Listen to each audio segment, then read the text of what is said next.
Welcome to part 5 of How to Be Outrageously Loved. And, I think the summary of everything that I've said so far is, if you can somehow take that in and contemplate what I've just said in my past series, then that's great. In this video, I'm going to try something a little different. I'm going to kind of force myself to smile more. There's a little trick you can take away. If you literally smile at yourself in the mirror, especially during dark times, there's this weird effect it has on you where you kind of do start to feel better about yourself during a dark time. So I'm going to start smiling into the camera a lot more often, hopefully, because I think it rubs off on the person viewing me as well. So I'm going to try. It's going to be looking a little awkward. And in this particular part 5, I kind of just want to end this off because I feel like this could drag on. I'm not particularly organized just yet in the way I've described my series. I haven't been particularly specific enough, and that's on me. I'm still I'm sort of sharing what I learn. I'm on the go. But then this one, I just wanted to add on top of it, I wanted to mention something called levels of awareness. Hideously long intro, I know, but this levels of awareness thing is super important. If you were to click on this comment that I've got here, it will take you to a short video that I mentioned saying that if your partner chose someone else who was much more toxic than you and you were rejected in the past, then it suggests that romantic interest that you had identified themselves in that toxic person that they're with, right? And even the toxic person that they were with also probably felt the same way. That toxic person probably felt themselves as trash, and they'll probably treat your romantic interest like trash. And there's nothing you can really do about it. I'm sorry, there's literally nothing. You have to let your romantic interest do what she pleases. You have to let her do what she wants. There's nothing you can do to stop her. You could say same goes for the man, right? You can't really go chucking a fit, because when you go chucking a fit and when you start getting angry, you make a fool out of yourself, and it actually pushes the other person away even more. And how would you know this unless you've been through it, right? How would you know this unless you've seen other people do this weird shit? How would you relate unless you yourself have been broken up with, or you've gotten back together with some type of ex, or you've seen the mistreatment in some other family member or friend that you've seen? And this is why I'm going to start talking about something called the levels of awareness. And I'm not talking about self-awareness necessarily. I'm talking about levels of awareness, because there are layers upon layers upon layers deep beneath, the surface, right? You can literally look in the realm of science even, or a computer chip. You get a microscope that can zoom in like 1,000 miles deep. It's like, how the hell did humanity even create these microchips, right?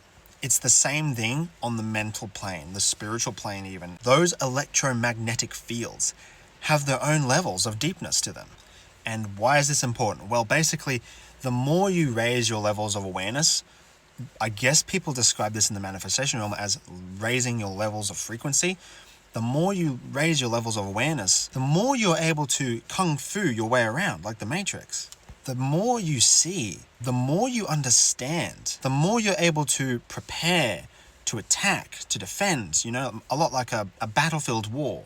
And this is where the saying comes in, information is power. And there's some nuance to what information is power means, right?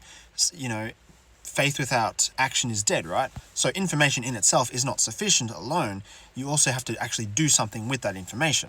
If you knew the enemy was coming and you did nothing to prepare for the battle, then obviously, you knew that you had the information, but you did nothing with it. So that's on you.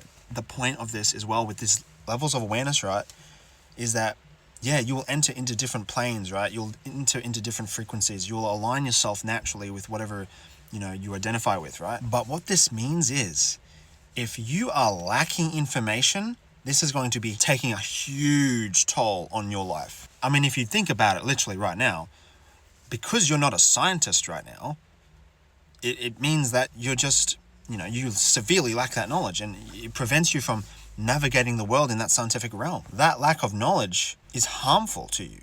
Not knowing how to play musical instruments, for example. I mean, that's very simple, but it means you can't access that realm of music, right? And this is a huge problem because you're not competent then.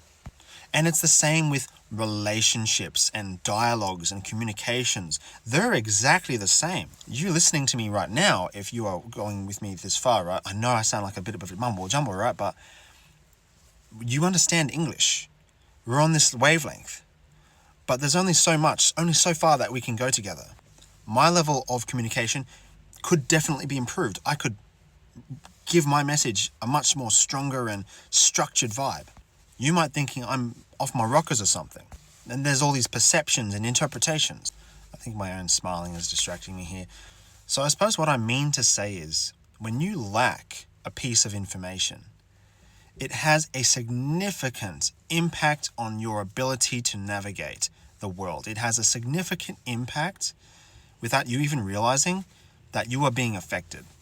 And in one of my earlier courses that I made called, you can actually get this in the bio, I think, called How Do the Rich Get Rich, right? And it's a question that I was asking myself for a long time when I was in a dark place. And I know the answer now. The problem is actually following through with that for the most part, because there's so many different branches you could follow. But one of the main pieces of information that I've personally experienced when it comes to becoming outrageously wealthy is the withholding of information. And I talk about this maybe in like the court system or just literally anything. When you withhold information, it changes the game significantly. And if you scroll back to many of my older videos here as well, you may see me talk about silence.